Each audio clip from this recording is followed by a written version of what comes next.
Hi guys, my name is Simran Nahata. I am a microbiologist and founder of Truly Health, and welcome to the first episode of Fit Formula. Today we have with us Dr. Roohi Khanna, who's a general physician, a women's health specialist, and an obesity medicine specialist. Doctor, welcome to the chat. Thank you so much for doing this. Thank you for having me. Today we're going to break down the simple science behind weight loss, differentiating false information from scientifically accurate information so that you can make the right decisions in your weight loss journey. So doctor, my first question to you would be, doctor, what are the signs that a person should look out for to know that they're undergoing a poor metabolism? Like, are there any specific biomarkers that people can put their hands on and say, okay, now I should seek help or now I should make a lifestyle change? Let me begin by saying poor metabolic health, there are definitely lab parameters that we look at, as well as how you're feeling. When I look at a patient, first and foremost, I look at them. I look at the whole patient. How are they feeling? Mental fog, depression, mental health, certain physical signs in them, sluggishness, fatigue out of the ordinary. And then other biomarkers, depending on how they're feeling, we'll order certain tests, right? So we look at fasting insulin, we'll look at HbA1c, which is your blood sugar levels. We'll look at lipid profiles, such as triglycerides. I'll look at cortisol levels as well. So there are definitely some physical biomarkers as well as lab biomarkers that we use to kind of figure out where they are. And metabolic syndrome is key because this is a precursor to obesity and other illnesses, right? Diabetes. 100%. So yeah, we look at these things. So at Apollo Cosmetic Clinic, we have designed an obesity program where we are actually looking at other parameters as well. So we have a bioelectrical impedance machine. This is an in-body scan. Okay. So we have the patient stand on that, and that basically breaks down your body weight. So it's telling us how much muscle mass is there, how much skeletal muscle mass, how much fat, how much fluid, and how many kilograms of protein and minerals. So it's giving us a little bit more insight. Holistic picture at this patient, because weight is just a number, right? We have muscle mass, and if you've got a good amount of muscle mass, it's great. But if you have more fat, that's going to lead to metabolic issues going forward. So we're a very science-focused company. Whenever we think of metabolism as an issue, we directly think of gut health because it's so intertwined and you can't separate one from the other. But since you're an obesity specialist and have been in the field for almost 15 years now, what do you think is the relevance of gut health when it comes to someone trying to lose weight or when there is an obesity case that you're treating? So it's such a relevant question because I think a lot of us don't realize the importance of gut health, and it's specifically in obesity. I mean, gut health is also very important for other reasons, but let's talk about obesity. Our gut begins in our mouth and it ends in our anus and rectum, right? That's the whole digestive process and tract. So with weight issues or obesity, which is the abnormal or excess accumulation of fat, all the nutrient absorption happens in the gut. So now if we have a poor gut microbiome, which is basically the bacteria in our gut, then what happens and what we've seen, and this is still being researched, there's a lot of new revelations, but the absorption of fat in an obese patient is much more than someone who's lean. And that is because of the microbiome in their gut. So it is very much relevant. There are actual studies on this. And this will lead to other issues as well. So if you have a poor gut microbiome, right, poor biodiversity, then you're going to see inflammation in the body. You're going to see hair fall. You're going to see acne. You're going to see fatigue, all that along with obesity. And it is very much a chronic disease that we're struggling with. Yeah. Definitely. And from a very microscopic point of view, there was an interesting experiment that was done. So I have a lot of people who come to me and tell me that we're not eating a lot, but even the small portions that we're eating, it's turning into fat. Like I'm putting on weight. And so there was a very interesting experiment done which shows that it's not about the food you eat, it's about what happens inside your body of the food. So they found out that there is one inhibiting factor which basically inhibits the fat accumulation. And people who are obese or people who are having difficulty losing weight, they don't have this factor. So even if you're eating healthy food, even if you're eating in small proportions, if everything is getting accumulated, then you can't. You can't move the scale, you can't move the needle. Right, exactly. So that turns into an inhibitory factor, right? It's inhibiting you from all the changes that you're making. So that's why patients will come in, doc, I'm eating correct, I'm eating on time. Why am I still gaining weight? And so then we have to look at that as an obesity medicine doc, that hey, how is his or her gut health? You know, what's happening? Are there other symptoms? Absolutely. Right? While we're on the topic of diets, there are so many viral trends, so many fad diets that are becoming really popular right now. So, what is your take on something like a keto diet or a liquid diet? And since you work with so many patients, how effective do you think they are?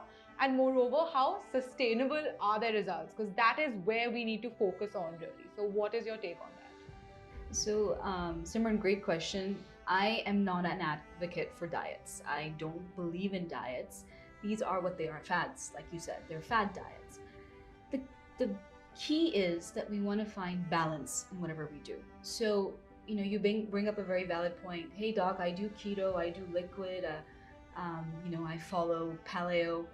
These are wonderful things if they're sustainable. If you can do it for the rest of your life, then great. But it's not sustainable. Like, how much can someone do keto? Especially, let's talk about our Indian base. You know, we don't eat that much meat. We don't eat that much red meat.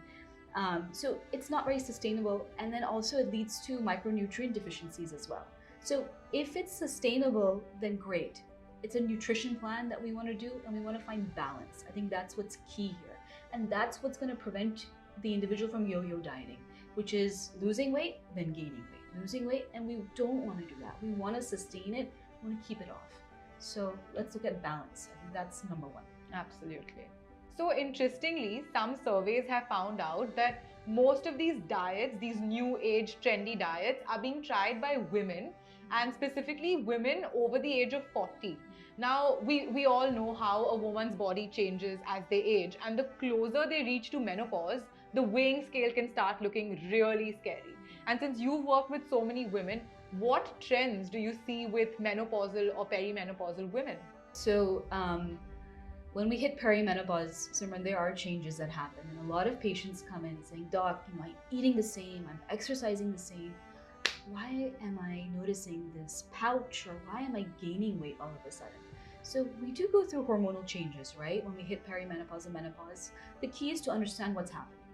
There is a shortage of estrogen, as a result, shortage of testosterone and progesterone, our female hormones, our hormones in general, they're going down. And what's happening alongside with this is there is a weight and fat redistribution. And you'll start noticing that this pouch that I had in the central area, it's growing. And it's in my trunk as well. I'm starting to notice these changes.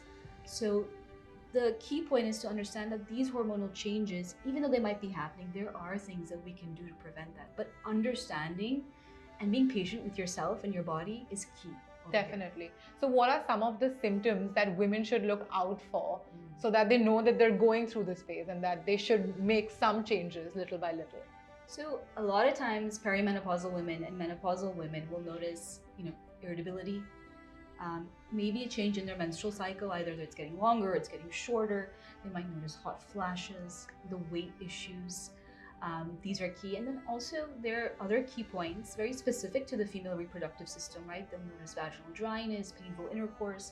These are very valid and very important points, something that you need to discuss with your doctor so that we can do the proper testing to understand what's happening. Right, absolutely.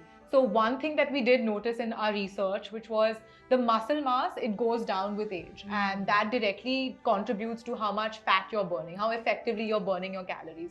And because that is not happening, there is a lot more fat accumulation. So if you're maintaining your regular lifestyle and you're complaining that you're not losing weight, it's because you're not making any lifestyle changes. For you to be able to reduce your kilos, you will have to start moving more, start eating less, or eating within your parameters if required.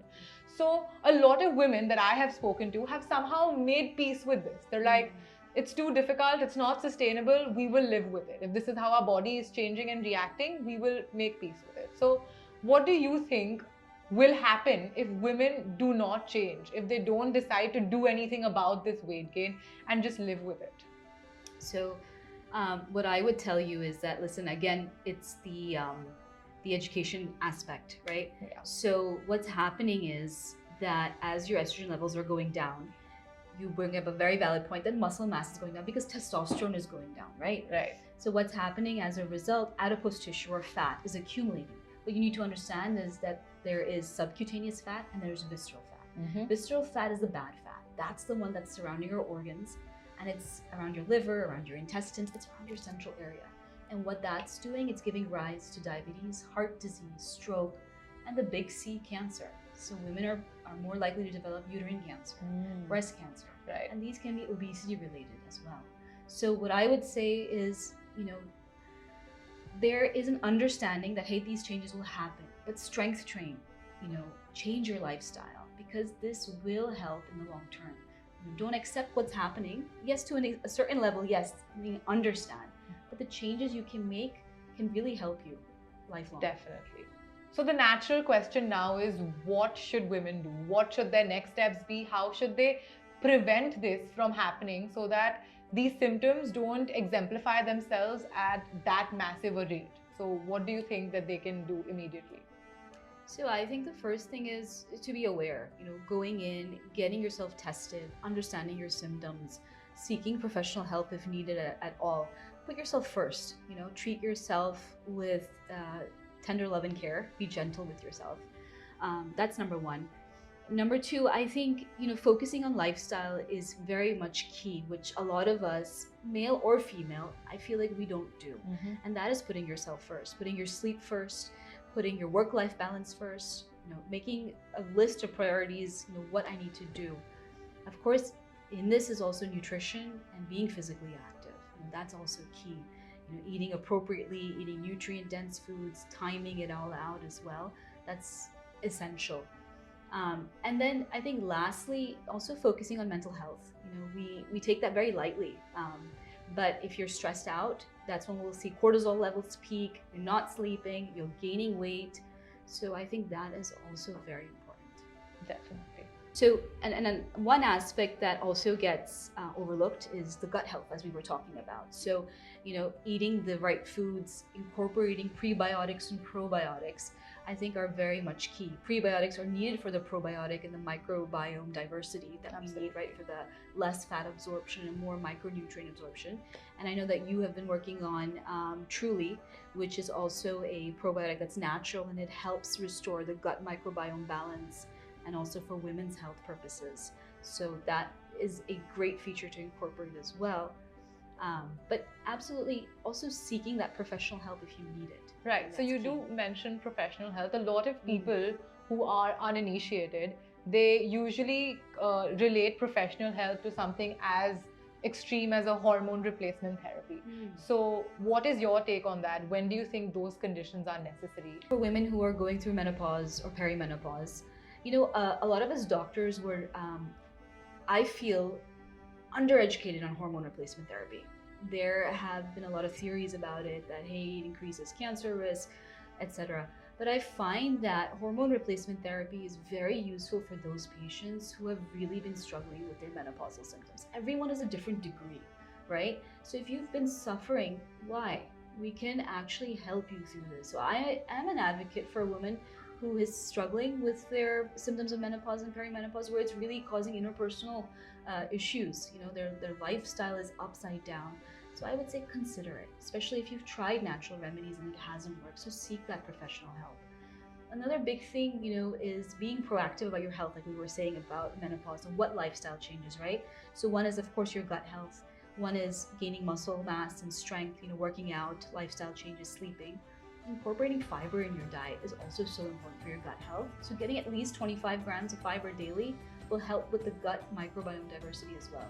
So these are key points that we can do as far as lifestyle changes. Definitely. Thank you for tuning in, guys. That was our first episode of The Fit Formula in conversation with Dr. Roohi Khanna. Stay tuned for the second one. And in the meantime, if there are any questions that you'd like for us to address, make sure you mention them in the chat below. Signing off. Thank you.